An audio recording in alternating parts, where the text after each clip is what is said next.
next up is you know, as we do in all our roundtables, we have kind of content that has some context to the discussions, and obviously also we like to sprinkle in some technology here and there, and which is perfect. Sprinkling is the potpourri from Doug. So Doug is my partner, business partner. He's co-owner and head of R&D and product management at Digital Transitions, holds a BS in commercial photography from Ohio University. He's the lead author of a series of technical guidelines and recommendations for cultural heritage digitization, including DT's Color Reproduction Guide, Imaging for the Future, Digitization Program Planning, and the DT Digitization Guides for Reflective and Transmissive Workflows. He oversees the DT Digitization Jesus, I'll try that one more time. Certification Training Series, thank you, Doug. Certification Training Series, and has presented at multiple short courses at IS&T, Archiving and Imaging Conference. He is a member of the International Standards Organization, where he sits on the Technical Committee 42, which works on digitization standards. Boy, I'm really mangling words here, so sorry. Doug, please come up and bestow your potpourri upon us. Potpourri bestower. So first of all, I think you can condense that entire introduction to I am the head nerd. Also, I have a small title update. I am still head of R&D, but I have yielded product management to our friend Ian Galloway back there. Ian, give a little quick wave.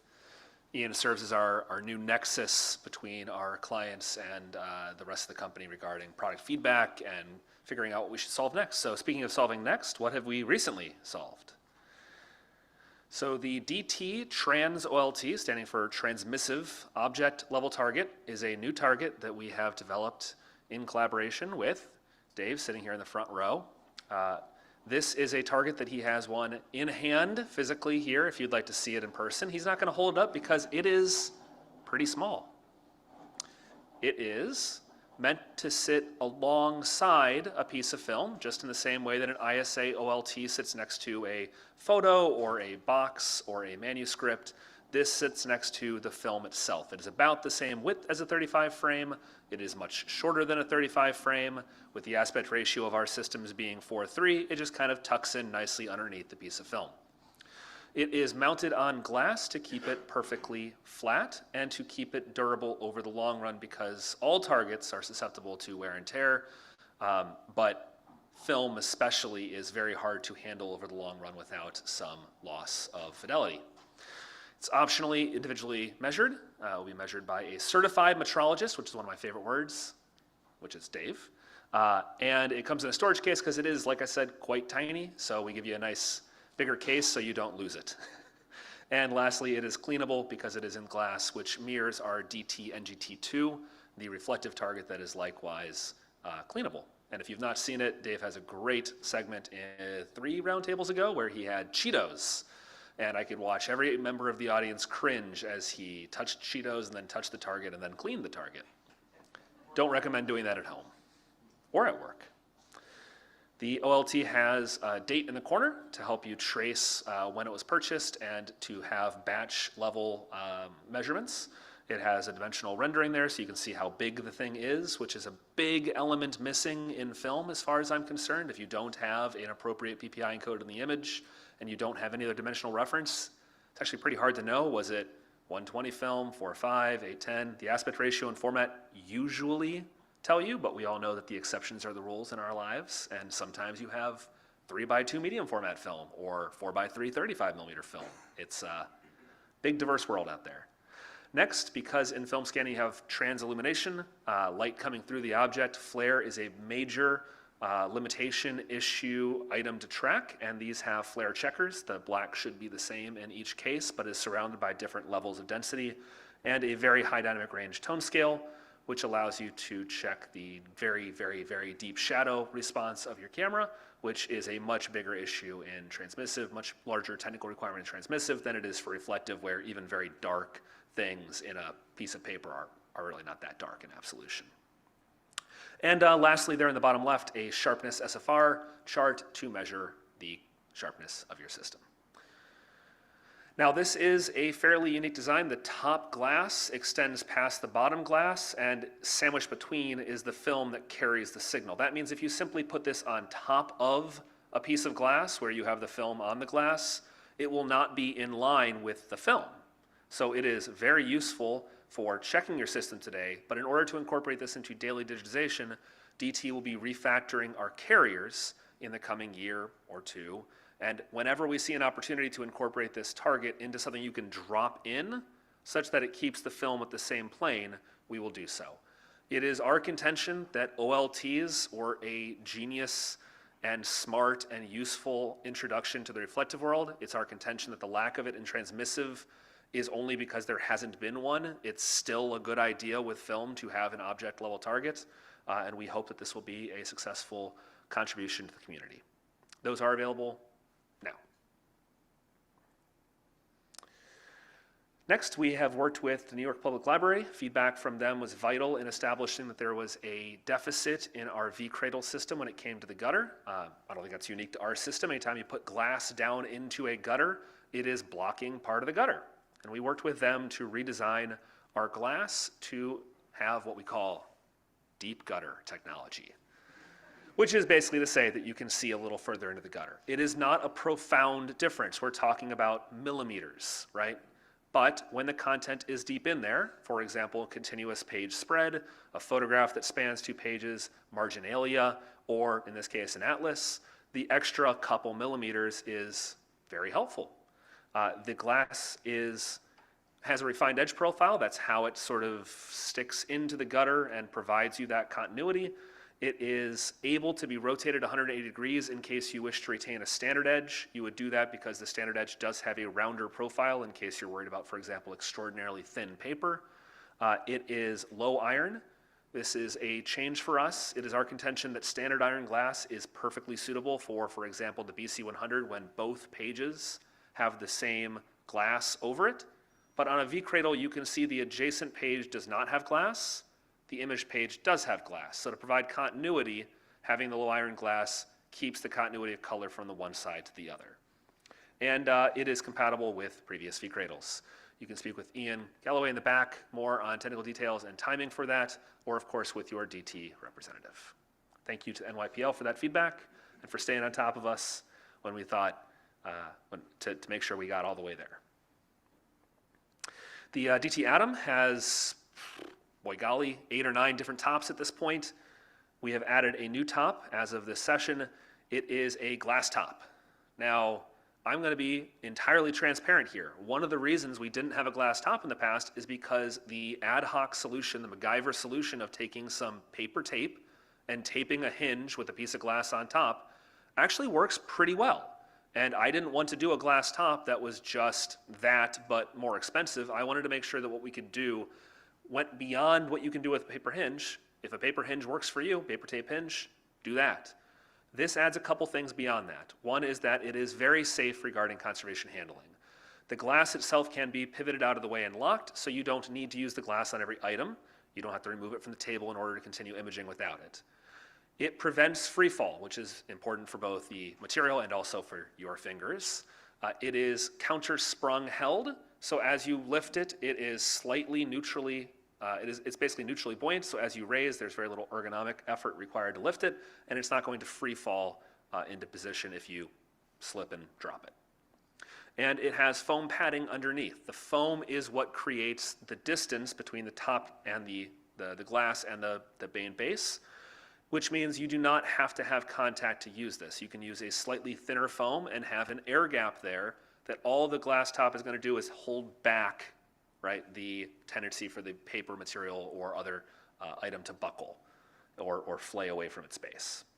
The ergonomics, I think, of this are quite good. We are incorporating the OLT. This is the reflective OLT, the ISA OLT, like we do on the vCradle, so that a target can be in every frame and at the focus plane. Again, actually borrowing from something we've observed at NYPL of them including the object level target on their cradle. The plane of focus is fixed, so if you're shooting material that is flat and then mounted on a 1/4 inch board and then mounted on 1/2 inch board and then on canvas, each of those items will still come up to that same plane of focus, and you accommodate the different thickness by different foam underneath it.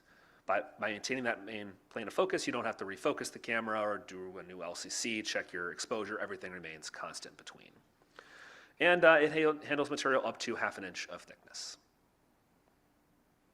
Next up, we have revised our reel film top. As Pete mentioned, this has actually become an unexpectedly popular item, I think because the discontinuation of so many other historical and legacy systems that were used to do reel film and especially aerial film.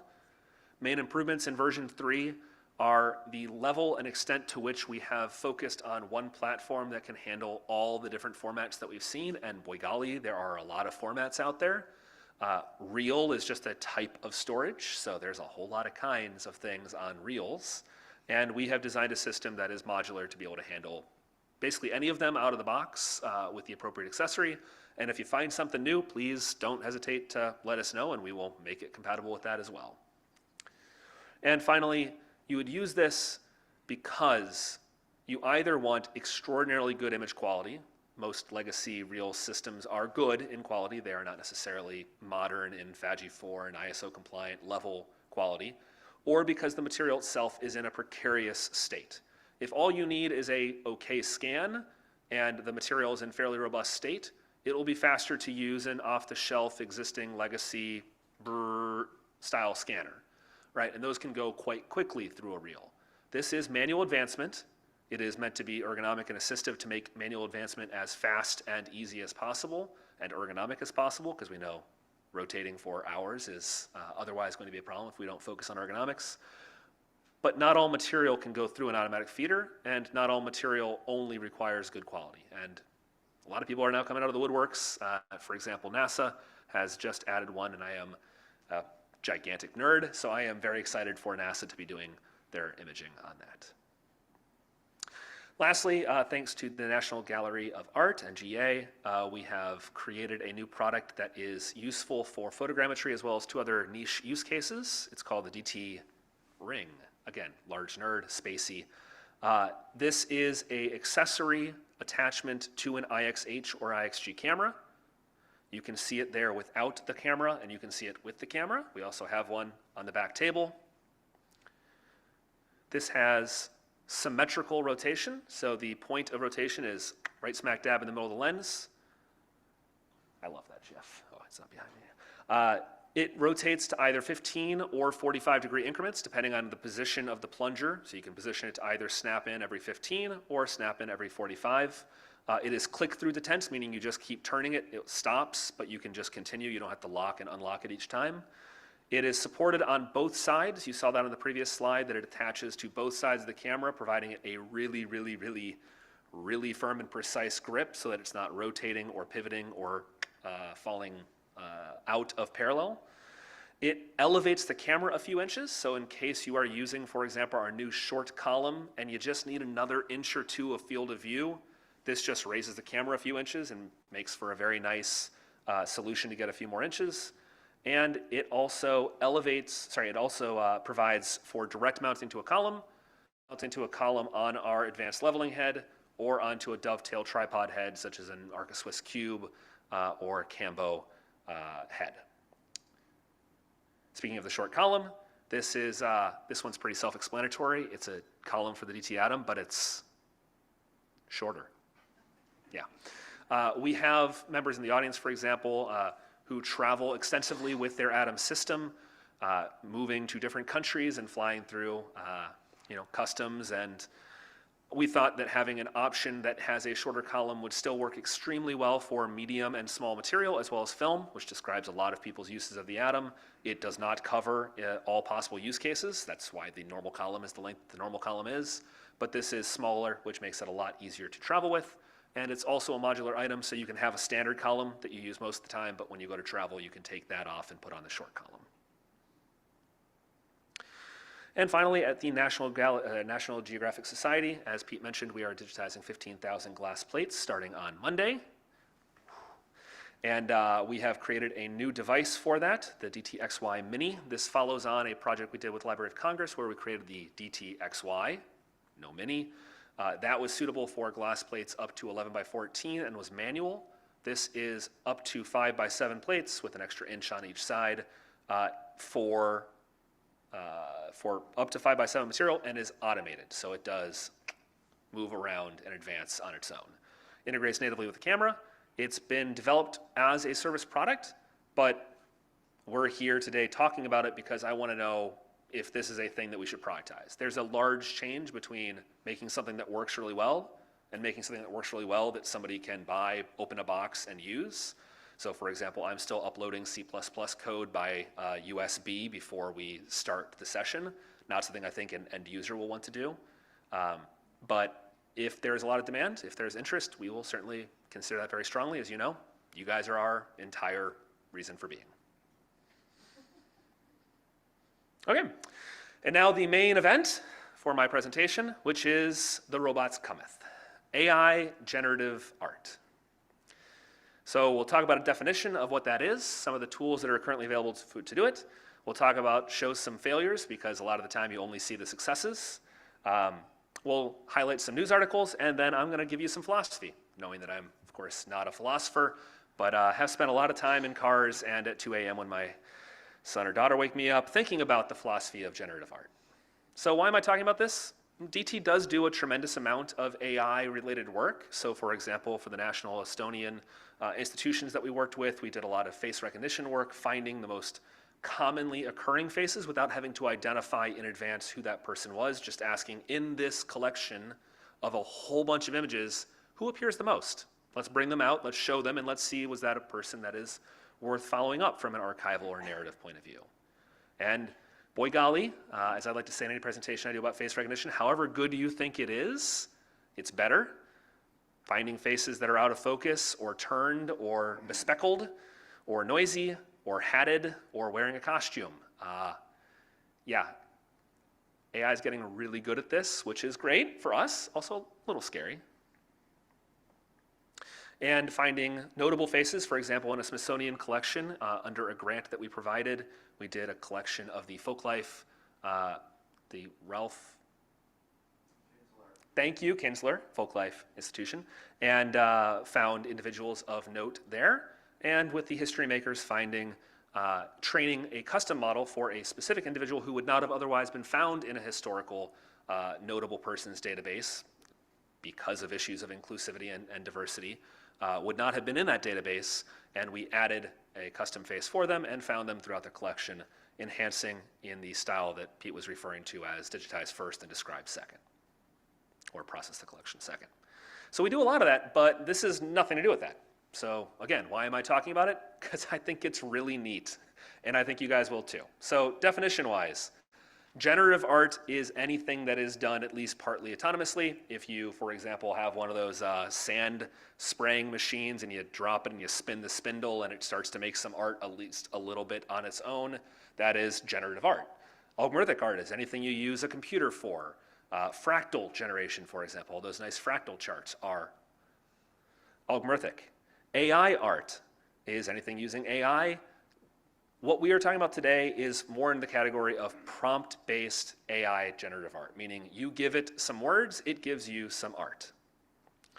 This is a different kind of AI art, just to distinguish what we talk about with generative art versus something else. This is algorithmic, it is deeply disconcerting. It is Deep Dream by Google, where they found patterns and matched those patterns against other kinds of images, and for example, made Bob Ross out of seals. It's even creepier the bigger you go into this image. So today we'll be talking about prompt-based AI art, where you give it a prompt like Happy Man, and it gives you 4 options. That's at least the most common interface, is it gives you 4 options, and then you can do stuff with that. You can be more specific, a man with a hat, for example, a happy man with a hat, or a happy old man with a hat, or a happy old man with a white hat. And you can start to get quite verbose and specific. You could say that you want a happy old man with a white hat sitting on a tree stump, or a happy old man with a white hat sitting on a tree stump in a dark forest. I feel like I'm reading a children's book. Now, if we add in some stylistic notes, it will even emulate existing artists, existing art movements, or existing digital styles. And if we get too verbose, you'll note some of the limitations of parsing the English language into an actionable image here.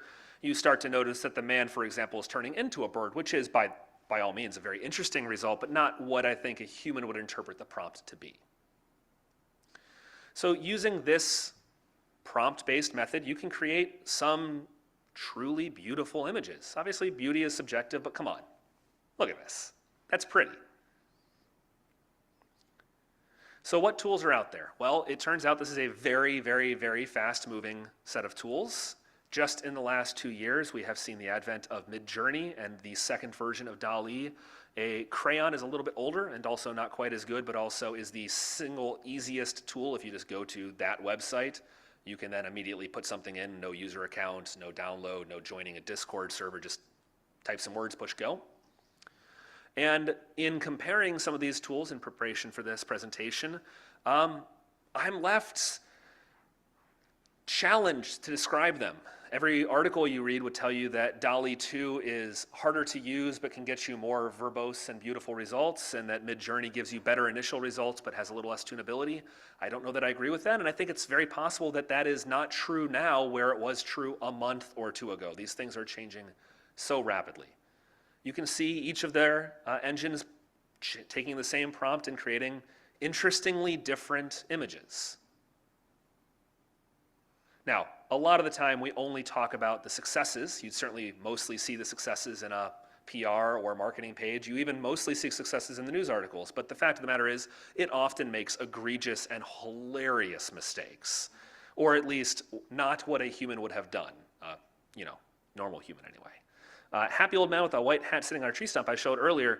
You notice the man's kind of a tree stump, right? Again, super interesting, but probably not a human-like following of the prompt. Headshot with hand on cheek shows that it understands each of those words and how they relate to each other, but is unable to authentically reproduce the physical experience of putting a hand on a cheek in a way that doesn't look obviously weird.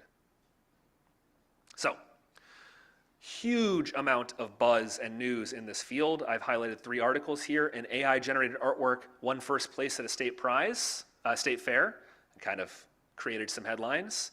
Shutterstock started using one of these AI engines on their website so that if you're searching their stock website for man with hat goes to party and you don't quite see the man or the hat that you want, well, you can make it yourself now, is their idea.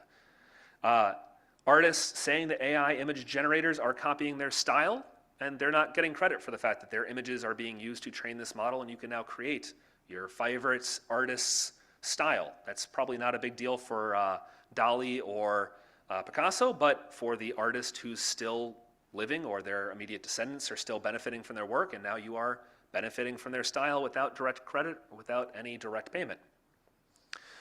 So lastly, let's talk about the philosophy, because I have, how much time, Pete? Yeah, fair enough. So let's talk about the philosophy quickly. I think if you look at the history of art, and I don't claim to be an art historian, though my wife is, which is kind of cool, the earliest art was very visceral, very tactile, very mechanical, very hands-on in some cases, right? Hand on wall, very hands-on. As we've moved through different styles of producing, mechanical means of producing art, it has become more cerebral, less hand, more mind. And I think that has an enormous set of ramifications for, example, inclusivity and being able to access the creation of art if you do not have either the physical skill or perhaps you have a physical disability that precludes you from forming a sculpture with your hands. You got arthritis, well, now you can create it digitally.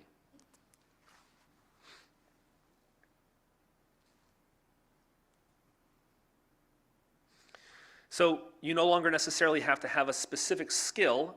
You still need to have all the other skills that an artist should have. Knowledge of art history, which names to throw in to result in what kinds of imagery that fulfill your artistic vision. You still have to have an artistic vision. If you just type some words into this thing, you're never going to make the Mona Lisa. The experience of using these engines and learning how to use them to your effect is the same as learning Photoshop, right? It's not that you can simply pick up Photoshop and become an expert at Photoshop. You have to have the experience and effort. And the generalized talent of taking huge quantities of generated images and curating them down to something that does tell your story or does produce your artistic vision. And finally, the patience, because these systems are very trying sometimes. You need to have the patience to stick with it, to learn, to create the system, the image that you want. There's also an interesting element of philosophy here on the ownership. My wife is an intellectual property lawyer, and we've had many disagreements about where the balance of this should be.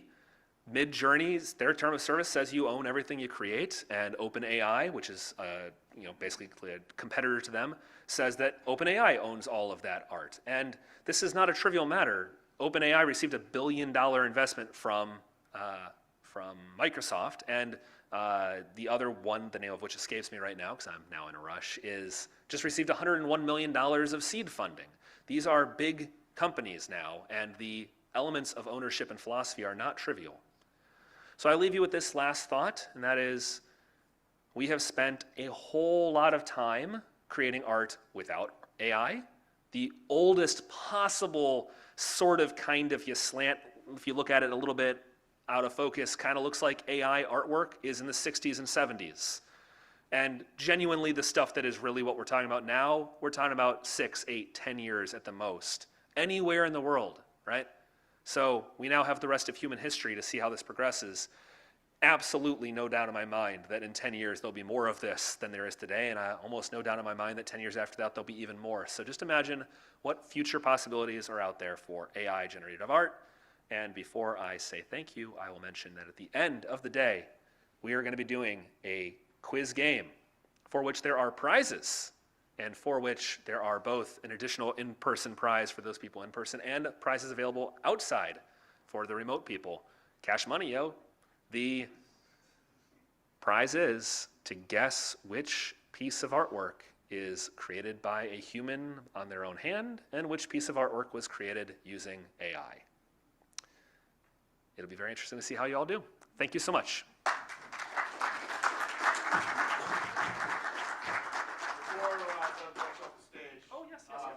Any questions for Doug? I'm back. Virtually or in person? We realize we are standing between you and lunch, but we do have time for a question or two. Please. Ooh, online questions pending. I like that. Let me find my X. Okay. Bias in these algorithms. Oh, I am so glad you brought that up, because I have an entire thing on the bias of these, and I simply skipped that on the slide without looking at the speaker note. So let's talk about two use cases where I think that help to frame the discussion that we need to have. And I have no right to stand here as an authority on this topic. I also don't think that there's really anybody who can stand as an authority on this topic yet, because it is so fast moving and so unsettled. But I want to live in a world where my daughter, who is 3 years old, can put in US president riding a dolphin over a rainbow. She is 3, she really likes dolphins. And I want her to see herself represented in the imagery that it will create for the US president. And this kind of art, this kind of system is generative, meaning it iterates from a data set. And if you look at all the images in the corpus that would be US president, they're almost all going to be old white guys, right? And continuing that without any intervention, without any effort to consider it, will not include her. She will not see herself represented in that, and that would make me very sad. On the other hand, this is a tool, and as a tool, if you are trying to create an image of, if a user puts in the prompt, Pope shaking hands with sumo wrestler, it's probably not, the result is probably not going to be expected that it fully randomizes the race, the body type, and the gender of Pope shaking hands with sumo wrestler.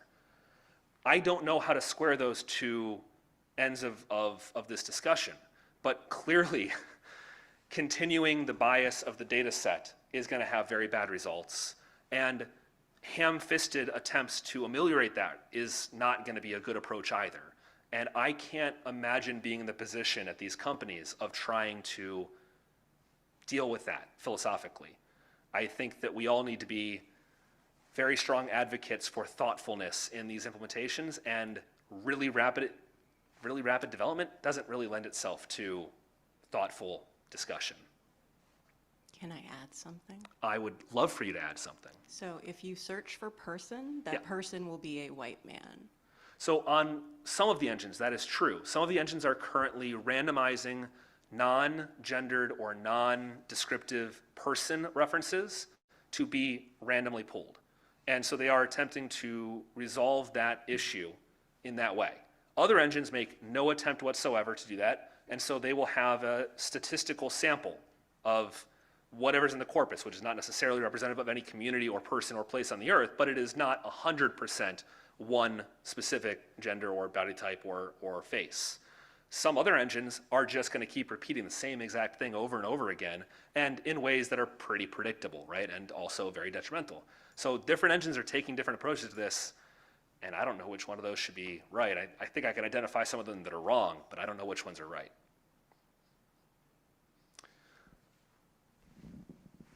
Did we have a virtual question? Okay. Thanks so much.